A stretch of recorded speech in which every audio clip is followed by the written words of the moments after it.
안녕하세요. 어울림교회 임관승 목사입니다. 세계의 모든 사람들이 하나님의 자녀들이다 라는 제목으로 사도행전 특강을 이어나가려고 합니다.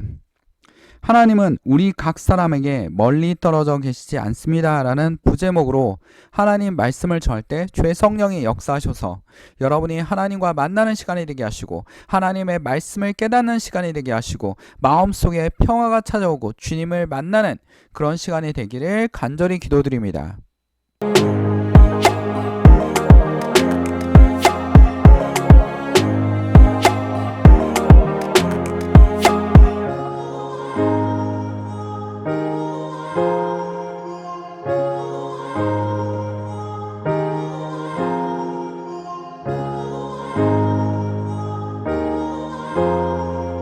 자, 오늘 성경 말씀에 아테네가 나옵니다. 여러분, 아테네 하면 뭡니까? 그리스 아닙니까? 그리스?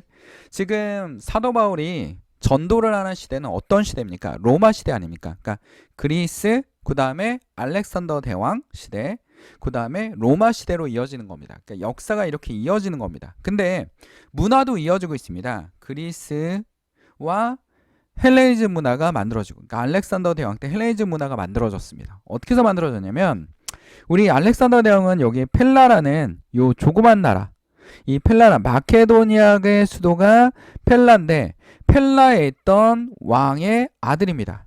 필리포스 왕의 아들입니다. 근데 알렉산더 대왕이 태어나서부터 굉장히 뛰어난 모습을 많이 보였기 때문에 필리포스는 아들을 위해서 뭐를 했냐면 아리스토텔레스라는 스승을 붙여줬습니다. 여러분, 아리스토텔레스 하면 누굽니까?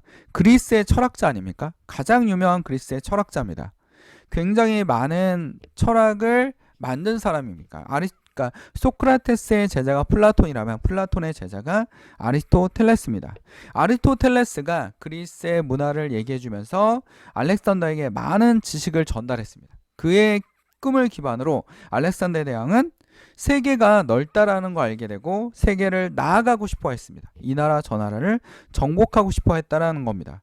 그리고 워낙 재능이 특출하지 않았습니까? 전쟁에 나가서 절대로 지지 않는 사람, 바로 알렉산더 대왕입니다.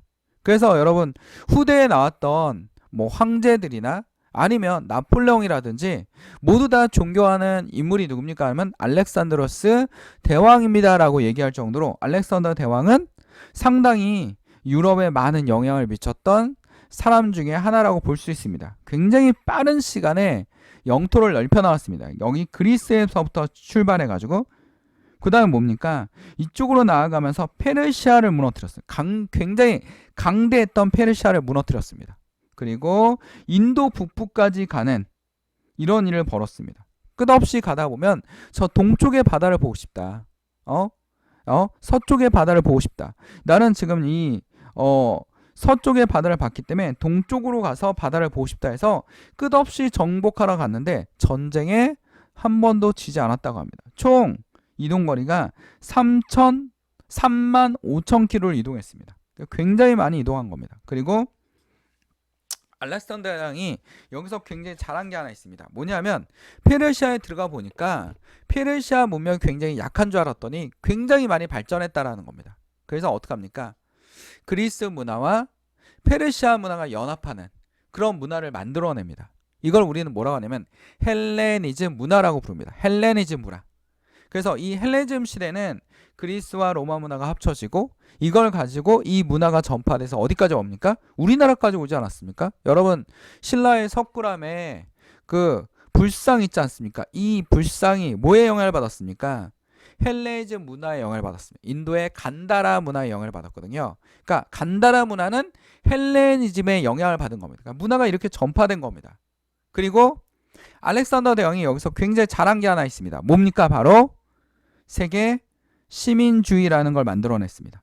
그리스는 굉장히 자문화 중심적인 나라였습니다. 예전에 그리스는 자문화, 우리나라만이 신이 선택한 나라야라는 그런 자문화 중심주의였는데 이걸 무너뜨리고 코스모, 세계라는 뜻이죠. 그 다음에 폴리타라는, 폴리스하면 뭡니까? 시민, 도시 이런 뜻이 있지 않습니까? 그래서 세계 시민주의, 모든 시민은 동등하다. 모두 다 동등하다. 이게 무슨 시대에 만들어진 겁니까? 헬레니즘 시대에 퍼져나간 겁니다. 이 헬레니즘 문화를 그대로 이어받는 게 누굽니까? 로마입니다. 그래서 로마는 뭡니까? 많은 나라를 정복하고 그 나라의 문화, 관습, 종교를 모두 인정하지 않습니까? 그래가지고 이게 무슨 화를 만들었어요? 세계화를 만드는 최초의 세계화를 만든 사람이 누굽니까? 알렉산드로스 제국입니다. 알렉산드로스 대왕입니다. 이 알렉산더 대왕은 정복한 지역에 뭘 만들었냐면 알렉산드로스 도시를 만들었어요. 그래서 각 지역별로 알렉산드로 도시가 만들어졌는데 이 도시에서 굉장히 많은 문명들이 나오기 시작하지 않았습니까? 많은 문화재가 나오기 시작했고 그게 대표적인 게 뭡니까? 파로스 등대, 이집트의 알렉산드로스에서 발견한 파로스 등대. 이 파로스 등대는 높이가 굉장히 높고 당시의 건축 중에서 고대 이런 걸 어떻게 만들어냈지 할 정도로 거대한 거의 뭐 350m 정도의 높이에 있는 거대한 건축물이 만들어졌습니다. 그래서 여러 가지 문화를 만들어낸 사람이 누굽니까? 바로 알렉산더 대왕입니다. 저는 이렇게 생각합니다. 뭐라고 생각하냐면 하나님께서 이 알렉산더 대왕을 통해서 무슨 사상을 전파시켰습니까? 세계 시민주의. 모든 사람은 동등하다. 라는 이 베이직을 깔아두셨다라는 겁니다. 그리고 로마 시대 때 예수님이 오셨고 예수님의 제자들이 양성되고 초대교회가 만들어졌습니다. 이 초대교회 로마를 통해서 하나님의 복음을 전파할 때 사도 바울은 뭘 사용합니까? 세계 시민주의. 모든 사람들은 동등하다. 모든 사람들은 뭐라고 얘기합니까? 하나님의 자녀다라고 얘기하고 있습니다. 이 사상을 기반으로 사람들에게 하나님의 복음을 전파시킨 사람이 누굽니까? 바로 사도 바울입니다. 그러니까 알렉산더 대왕이 문화의 베이직을 깔아놨습니다. 복음의 전파에 이 베이직을 깔아놨습니다. 당연히 하나님께서 역사하셨겠죠. 베이직을 깔아놓고 그 사상을 기반으로 이방인들에게도 하나님의 복음이 나갈 수 있도록 기독교가 초대교회가 형성되고 있었다라는 겁니다. 오늘의 그 말씀을 전하려고 하는데요. 자, 우리 한번 봅시다. 사도행전 17장에 보면 25절에서 40절에 보면 바울이 어디 갔습니까? 아테네에 갔습니다. 그들을 기다리고 있는 동안에 온 도시에 우상이 가득 차 있는 것을 보고 격분하더라. 여러분, 아테네 가면 뭡니까? 그리스 신들이 있지 않습니까? 이 신들은 우리 성경에서 말하는 하나님하고 너무나 다릅니다. 이 하나님과 뭐가 다릅니까? 이들은 뭐 능력도 가지고 있지만 뭐 사람이 가지고 있는 감정도 다 가지고 있습니다. 그리고 막 시기하고 질투하고 굉장히 실수도 많이 하는 그런 신입니다. 근데 오늘 성경에 나와 있는 신은 누굽니까? 바로 하나님이십니다. 하나님은 어떻습니까? 전지전능하십니다. 창조주입니다. 그거에 대해서 사도 바울이 굉장히 분명하게 설명하고 있습니다. 그리고 아테네 사람들이 정말 이해할 수 없는 무슨 신앙을 전파하고 있습니까? 부활의 신앙을 전파하고 있다라는 겁니다. 그리고 사람은 부활의 신앙을 전파하고 있다라는 겁니다. 한번 읽어보도록 하겠습니다. 하나님 말씀을 17절에 그래서 바울은 회당에서는 유대 사람들과 이방 사람 예배자들과 더불어 토론을 벌였고 또한 광장에서는 만나는 사람들을 날마다 토론하였다. 이 아테네 사람들은 토론하기 좋아하고 굉장히 철학을 발전한 나라 아닙니까? 그래서 여러분 그 그리스 철학을 기반으로 해서 만들어진 게 뭡니까? 헬레니 시대의 스토아 철학과 에피쿠로스 철학입니다. 그래서 오늘 보니까 에피쿠로스 학파와 스토아 철학자들이 나옵니다. 에피쿠로스는 뭘 중요시합니까? 쾌락, 정신적 쾌락을 중시합니다. 스토아 철학은 뭘 중시합니까? 이성을 가진 평정심. 이 진정한 평정심은 뭐였다? 감정이 아니라 이성을 가지고 있는 평정심이다 라고 얘기할 수 있는 철학자들이 바로 스토아 철학입니다.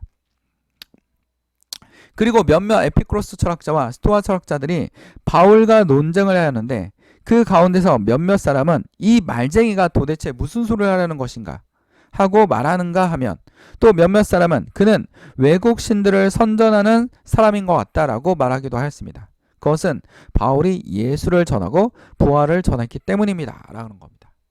스토아 철학과 에피쿠로스 철학이 이 지금 헬레니즘 시대의 철학이 뭐를 얘기하고 있냐면 당시에 여러분 어떻습니까? 헬레니즘 시대나 로마 시대나 평화 시대도 있었지만 로마는 이제 평화 시대도 있었지만 굉장히 혼란의 시대가 많았습니다. 질병이 돌고 식량이 부족하고 전쟁이 끝없이 일어나고 사람들은 항상 불안합니다. 그들에게 삶의 목표를 어떻게 줘야 되는지 이들은 얘기하고 있지 않습니까? 에피쿠로스 학파는 쾌락이야. 근데 무슨 쾌락입니까? 진정한 쾌락이야. 진정한 쾌락만이 뭘 할 수 있어? 삶의 의미를 찾을 수 있어. 그러니까 쾌락이 최고라고 하다 보니까 어떤 사람이 난 술 먹는 게 너무 좋아. 그래서 밤새도록 술을 마셨습니다. 근데 술을 먹고 나면 어떻습니까, 여러분들? 다음날 머리가 깨지도록 아프지 않습니까? 굉장히 머리가 깨지도록 아픕니다. 아시는 분들 있을 거예요. 회사 회식이나 이런 거 하시면서 머리가 깨지도록 아프다라는 겁니다. 그러면 이게 진정한 쾌락입니까? 아니라는 겁니다. 에피크로스는 뭡니까? 뭔가 목표를 위해서 열심히 달려가서 그 목표를 성취했을 때 그 느낌. 내가 이거를 불가능하다고 생각했는데 열심히 노력해서 어느 정도 성취했을 때의 느낌. 그 느낌이 진정한 쾌락이라는 겁니다. 학생들로 말하면 뭡니까? 내일 여러분 사회시험이 있습니다. 사회시험이 있는데 열심히 오늘 공부했습니다. 오늘 노는 것이 아니라, 오늘 쾌락을 위해서 노는 것이 아니라, 만약에 내일 시험 망치면 고통스럽지 않습니까? 그러니까 열심히 공부해서 사회 점수를 100점을 얻었습니다. 이건 뭡니까? 진정한 쾌락이라는 겁니다. 스토아 척도 같은 얘기를 합니다. 사회가 너무나 혼란스럽다 보니까 우리가 마음의 평정을 얻어야 된다. 근데 감정은 평정을 얻을 수 없다. 감정은 기복이 너무 심하지 않습니까? 그러니까 오로지 감정을 다스릴 수 있는 건 뭐밖에 없다? 이성밖에 없다. 그 이성으로 평정을 얻어야 된다라는 겁니다. 그 평정. 근데 오늘 사도 바울은 이렇게 얘기하고 있습니다. 우리는 혼란 속에 살고 있습니다. 어둠 속에 살고 있습니다. 고통 속에 있을 수도 있습니다. 가끔 즐거움도 없습니다. 그러나 진정한 하나님의 쾌락은, 진정한 마음의 평정심은 누구한테 올 수 있습니까? 예수 그리스도입니다. 종교는 누구만 가질 수 있습니까? 지금 지구에 있는 모든 생물들 중에서 종교를 가질 수 있는 건 사람뿐입니다. 인간뿐입니다. 인간은 유일하게 종교에 대해서 집착합니다. 채울 수 없는 것이 있습니다. 우리 마음속에 채울 수 없는 것. 돈이 다 채워주지도 못하고 또 지식이 다 채워주지도 못합니다. 그러나 그 마음속에 그 평정심을 채울 수 있는 것이 뭡니까? 바로 하나님을 향한 우리의 마음이라는 겁니다. 그것이 바로 우리의 목적입니다. 여러분, 마음에 고통이 있습니까? 불안합니까? 이 고통을 뭘로 채울 수 있습니까? 예수 그리스도의 믿음으로, 말씀으로, 주를 사모하는 마음으로, 예수를 사모하는 마음으로 채울 수 있다라는 겁니다. 오늘 사도 바울은 이렇게 얘기하고 있습니다. 그들은 바울을 붙들어 아레오바고 법정으로 데려갑니다. 여기 뭡니까? 진실말을 말하는 광장입니다. 당신이 말하는 이 새로운 교훈이 무엇인지 우리가 알 수 있겠소. 그리스도인들이 궁금한 겁니다. 도대체 사도 바울이 유대의 철학을 공부했고 율법을 공부했던 사도 바울이 갑자기 신기한 얘기를 하고 있습니다. 누구에 대해서 얘기하고 있습니까? 예수에 대해서. 예수의 십자가에 대해서, 그리고 뭐에 대해서 얘기하고 있습니까? 부활에 대해서. 우리에게는 삶에 뭐가 있습니까? 부활이 있습니다. 부활은 뭐습니까? 지금의 신앙생활을 이어가는 겁니다. 신앙생활이 끝나는 것이 아니라, 그리스도인들은 죽음이 끝나는 것이 아니라 신앙생활의 연속이라는 겁니다. 예수님을 만나는 연속이라는 겁니다. 그래서 사도 바울은 어떻게 설명합니까? 그리스도인들이 이해할 수 있게, 아테네 사람들이 이해할 수 있게 얘기하고 있습니다. 뭐라고 얘기하냐면, 당신은 우리 교회에 생소한 것을 소개하고 있는데 도대체 그것이 무엇인지 알고 싶소라고 얘기하자, 모든 아테네 사람과 거기에 살고 있는 외국 사람들을 무엇이나 새로운 것을 말하고 듣는 일로만 세월을 보내는 사람들이었습니다. 새로운 지식을 얻기 위해서 갈급한 사람들이었다라는 겁니다. 그래서 그것을 기점으로, 그 배경을 기점으로, 그러니까 이런 사람들이었다라는 것을 지금 사도행전 저자도 정확하게 설명하고 있지 않습니까? 이러한 배경을 가지고 있는 사람들이야. 이러한 배경을 가지고 있어. 현대사회 삶은 어떻습니까? 바쁩니다.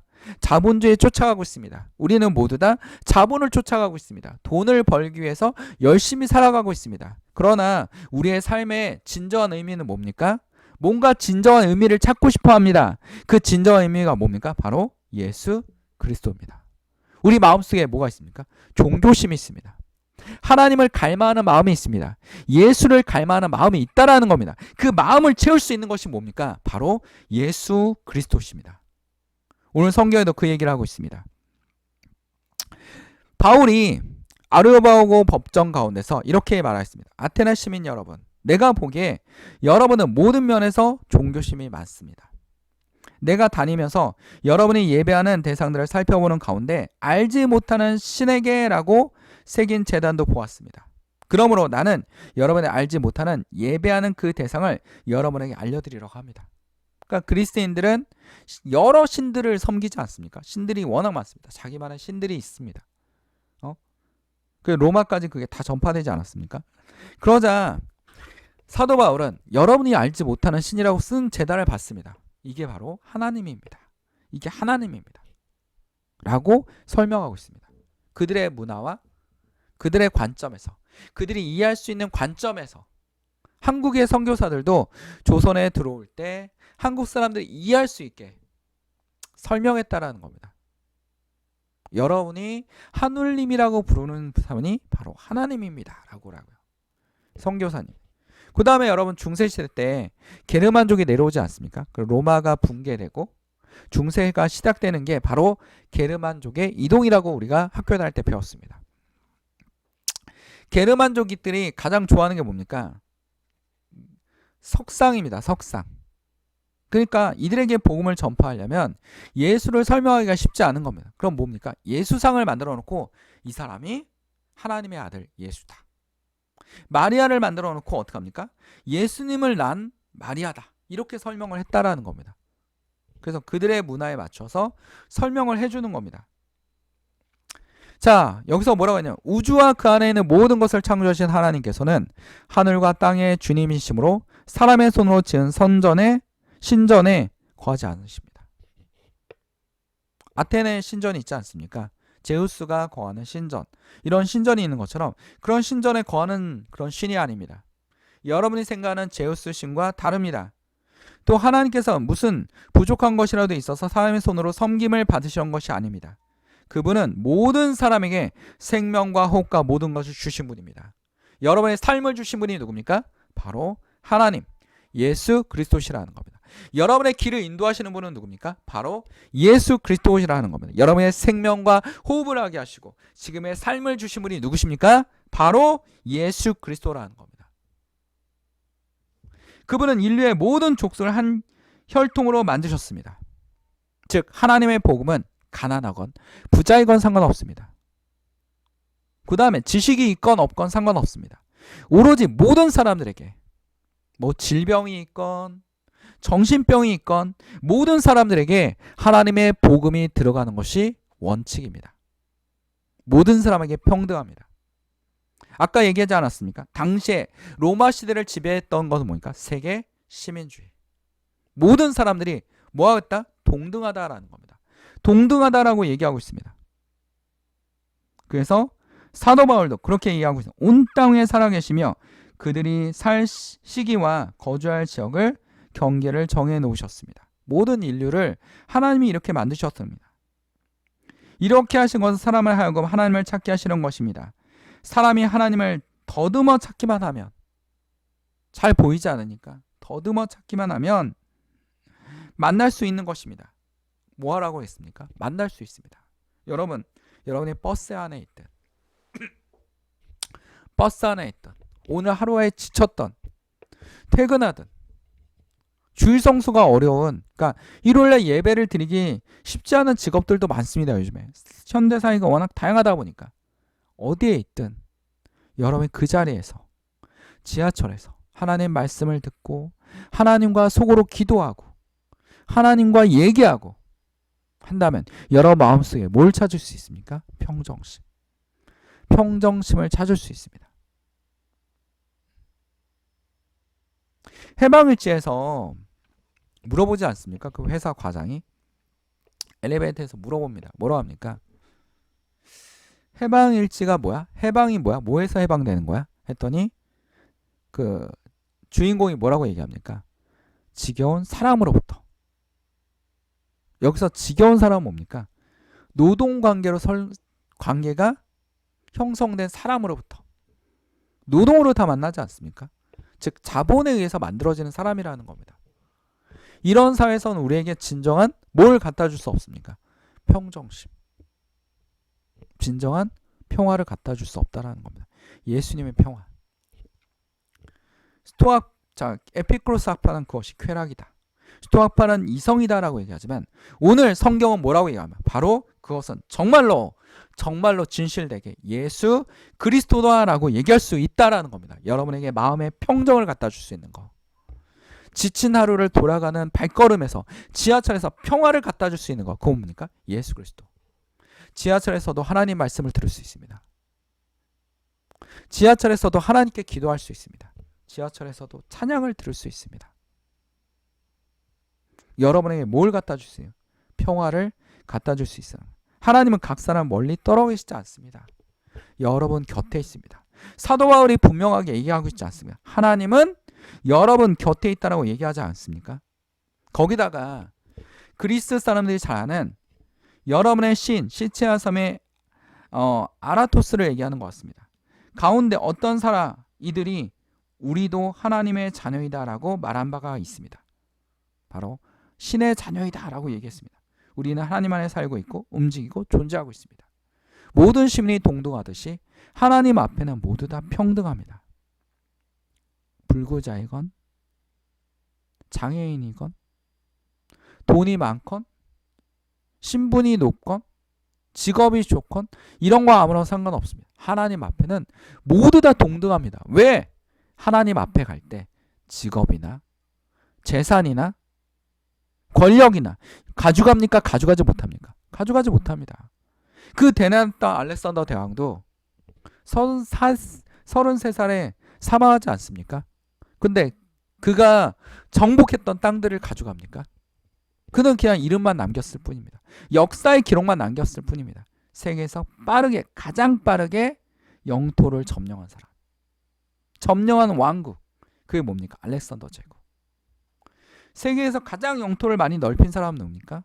테무친, 몽고의 징기스칸 아닙니까? 자, 제국을 만들어 놓고 거대한 제국을 나라를 만들어 놓고 가장 오래 유지한 나라는 누굽니까? 로마 아닙니까? 로마. 기원전 8세기부터 우리 세종대왕 때까지 있었던 로마.